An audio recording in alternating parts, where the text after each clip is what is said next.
certainly feel for those folks in Cuba. And where does it go from here, Bill? Yeah, I mean, it was really that western side of the island that got impacted the most this season. Now, it really appears it's not going to impact anyone else. It looks like it'll be in the central Gulf of Mexico for several days, but it's going to get sheared apart. So what'll happen is sometimes you get these upper level winds, and they can just really destroy storms, especially as it drifts down into the Bay of Campeche.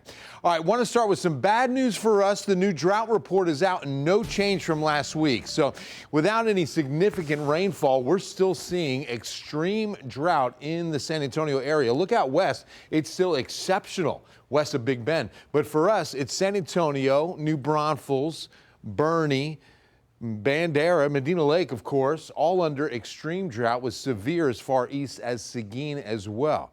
Now, we did get a few light showers early today, but for the last several hours, it's been nice and dry, especially for the commute. Watching some of what's developing out to the west, though. You see some decent downpours near Medina, Texas, just out to the west of Bandera, and then the newest near Rock Springs.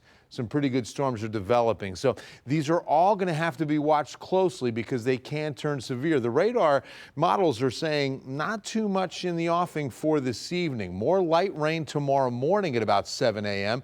And then we're going to have to watch these storms and see whether or not they'll start misbehaving and developing some large hail or damaging winds. This will be tomorrow afternoon. It'll push into the city through the evening hours on Friday. And the Severe Prediction Center says there's still a chance we see some of these storms go severe. 1 out of 5 for tonight, and that's going to include about a third of Bexar County, but mainly the Texas Hill Country with a 2 out of 5 out west in Del Rio and northern Valverde County. And then tomorrow, not much of a change. No 2 out of 5, just 1, and you can see it's as far south as southern Bexar County. So a weather impact alert for tonight and tomorrow because these storms, again, could produce damaging winds and hail. Make sure you have the KENS 5 app. Timing on this tonight and then tomorrow between about 2 and 8 p.m. See, this is the big upper level system. It's poised back to the west. You can see that counterclockwise spin on this, and we've got plenty of moisture in place to work with it. And then you can also see Rafael in the eastern Gulf of Mexico. So after hammering western Cuba, now it's out over open waters as a Category 2 with winds of 105.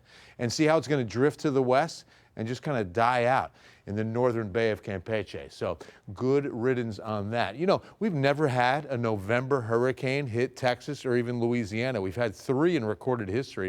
1935, unnamed. Nicole just a couple of years ago. And then Kate back in the mid-'80s hit northwest Florida.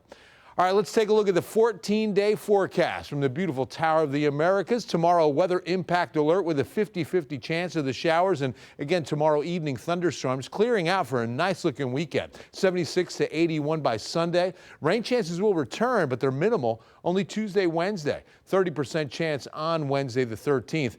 Now, mostly sunny for Veterans Day Monday. 82 is going to be the high. And then we're in a pretty dry weather pattern, especially through mid to late November, coming close to Thanksgiving Day. 100% chance of overeating in that forecast, Nate.